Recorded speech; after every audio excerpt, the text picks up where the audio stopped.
नाजरीन, मैं इस वक्त कराची के इलाके रंचोर लाइन में मौजूद हूँ। गुज़िश्ता दिन वफाकी हुकूमत की तरफ से पेट्रोल की मसनूआत में 30 रुपये इजाफ़ा किया गया। इसी के साथ बिजली के नरखों में भी इजाफ़ा किया गया, जिसकी वजह से आवाम पर क्या असरात मरतब हुए, आइए उनसे जानते हैं। जी सर, क्या कहना चाहेंगे? हुकूमत की तरफ से पेट्रोल की मसनूआत में एक ही हफ्ते में 60 रुपये का इजाफ़ा किया गया है। सर मैं तो कहूँगा कि आम आदमी तो बर्बाद हो गया, यकीन करें बर्बाद हो गया। मैं अगर रो सकता तो आंसू बहा के आप लोगों को बता देता कि इंसान बर्बाद हो चुका। लोगों के पास खाने को पैसे नहीं हैं, किसी चीज़ के पैसे नहीं हैं, मगर पेट्रोल अचानक से बढ़ा दिया है।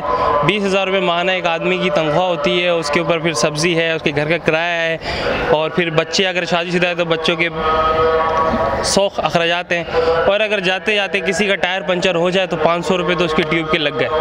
इंसान के पास क्या बचे? मैं कहता हूँ, मैं कुछ कह नहीं सकता, बड़े रोने वाली सूरत हाल है। अच्छा सर, ये बताइए कि बिजली के नरखों में भी साथ साथ इजाफ़ा किया गया है, तो उस हवाले से आप क्या कहेंगे? लोड शेडिंग भी हो रही है।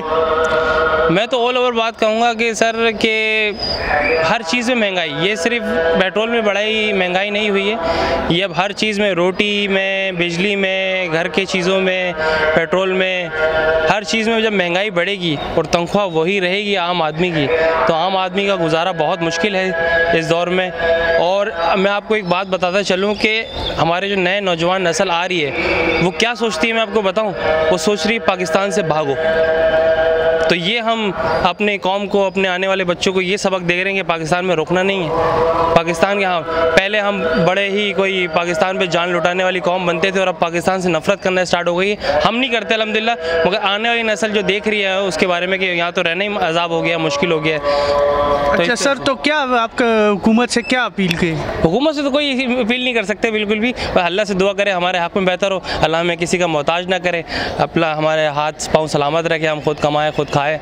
हुकूमत से कोई मेरा कोई वो नहीं है। इंशाल्लाह खुद कोशिश, खुद हुकूमत में जाएंगे, कुछ करेंगे। आम आदमी तो हुकूमत में जाने से डरता है, तो मैं ये कहूँगा कि खुद हुकूमत में जब तक नहीं जाएंगे तब तक कुछ नहीं होगा। पहले खुद हुकूमत के अंदर घुसेंगे तो बाकी जो हुकूमत चल रही है और जो लड़ रहे हैं आपस में, जो आपस में लड़ रहे हैं, पड़ोसी फ़ायदा उठा रहे हैं। और जब घर में दो लड़ाइयाँ होती हैं तो फिर बहुत सारे काम, घर में चोरियां भी होती हैं, फिर हर कोई खिड़कियों में झांकते भी हैं पड़ोसन औरतें। और इसी तरह पाकिस्तान की भी हाल यही है कि घर में लड़ाई हो रही है और बाहर वाले फ़ायदा उठा रहे हैं। बिस्मिल्लाहिर्रहमानिर्रहीम। भाई आपने ये जो सवाल उठाई है वो बहुत ज़बरदस्त है, क्योंकि आजकल गवर्नमेंट को देखा जाए तो वो बहुत बुरी कंडीशन में, इवन गवर्नमेंट नहीं पूरा मुल्क बुरे कंडीशन में। अगर इसी तरह से ही चला तो मुल्क यार बैंकरप्ट हो जाएगा। फिर अभी जो पेट्रोल महंगा हुआ है और क्या कहते हैं बिजली महंगी हुई है, तो अभी इस पे सारे अवाम मतलब नाखुश हैं। तो हम मुतालबा करते हैं कि जितना जल्दी हो सके थोड़ा सा रियायत दे दें पेट्रोल उसमें भी और बिजली में। तो अब क्या कह सकते हैं, जो होना था वो हो गया। बहुत शुक्रिया आपका। हाल है कि पेट्रोल की कीमतों में बढ़ोतरी जो हुई है उन पे हम पे उसकी क्या इफ़ेक्ट्स हैं। तो हम पे उनके ये इफ़ेक्ट्स हैं कि पहले हमारा जो ख़र्चा होता था वो कुछ और था, अभी जो पेट्रोल की कीमतों में इजाफ़ा हुआ है तो ओवरऑल सारी चीज़ें महंगी हो गई है। तो हम एज आ स्टूडेंट ये कहते हैं कि होती नहीं जो कौम 150 रुपये लीटर पे भी खुश, 210 रुपये फ़ी लीटर ही फ़कत उसकी सज़ा है। 150 रुपये में जो कौम नाखुश थी पेट्रोल की कीमत में, तो अभी उन लोगों को 210 रुपये फ़ी लीटर जब मिलेगा तो उन लोगों को पता चलेगा कि भाई इमरान खान क्या है, या पहले इसकी हुकूमत जो थी उनमें अच्छाई थी, उन लोगों ने जो आवाम है उनको रिलीफ दी है, या अभी जो हुकूमत है उन्होंने जो है रिलीफ दी है। तो अभी हम ये नहीं कहते कि कौन सी पार्टी ने अच्छा काम किया, कौन सी ने अच्छा काम नहीं किया। हम अपने को देखते हैं कि हमें किसने फ़ायदे दिए और किसने बेड़ा गर्क कर दिया हमारा। एज आ स्टूडेंट हम यही कहते हैं कि हमें तो इन लोगों ने, हमें अपनों ने लूटा, गैरों में कहा दम था, हमारी किश्ती वहाँ डूबी जहाँ पानी भी कम था। हमारे साथ तो यही सीन है कि हम तो दोनों तरफ से पिस रहे हैं, ना इधर हो रहे हैं ना उधर हो रहे हैं, हमें दोनों तरफ से लूटा जा रहा है। अब हम क्या करें, अभी हम किधर जाएँ? नाज़रीन, इस वक्त हमारे साथ एक शरीफ मौजूद है, आइए उनसे पूछते हैं। जी सर, क्या कहना चाहेंगे आप? पेट्रोल 30 रुपये के कल रातों रात महंगा हो गया और एक ही हफ्ते में 60 रुपये महंगा कर दिया गया है।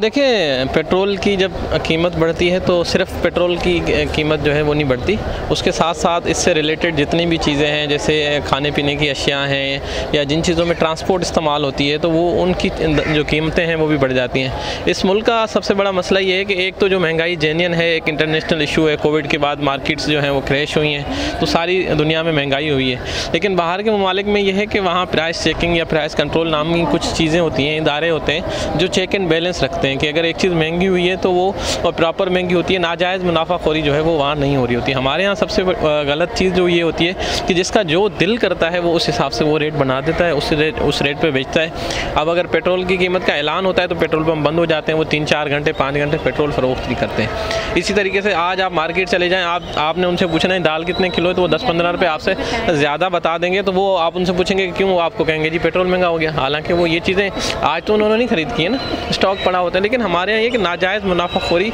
बहुत बड़ा मसला है। पेट्रोल जैसे बढ़ेगा तो ज़ाहिर सी चीज़ बात है, ये चीज़ें इनके जो रेट्स हैं वो बढ़ जाते हैं, महंगाई बढ़ती है और इससे सबसे ज़्यादा जो मुतासर होता है वो आम आदमी होता है, जिसकी जो इनकम है वो 20 से 25 हज़ार रुपये होती है। अब आप मुझे बता दें कि 20 हज़ार रुपये में वो घर का किराया देगा, बच्चों की स्कूल की फ़ीस देगा, घर का राशन लेगा, बिजली के बिल देगा, गैस के बिल देगा या दीगर जो अपनी उनकी ज़रूरियात हैं, वो क्या कर सकता है? तो एक आदमी जो है वो पिस चुका है और मज़ीद जो महंगाई होगी सबसे ज़्यादा जो मुतासर होगा आम और गरीब तबका होगा, और सबसे ज़्यादा जो इससे मुतासर होगा वो जो दिहाड़ीदार तबका है वो सबसे ज़्यादा इससे मुतासर होगा और इससे बेरोज़गारी जो है वो भी बढ़ेगी।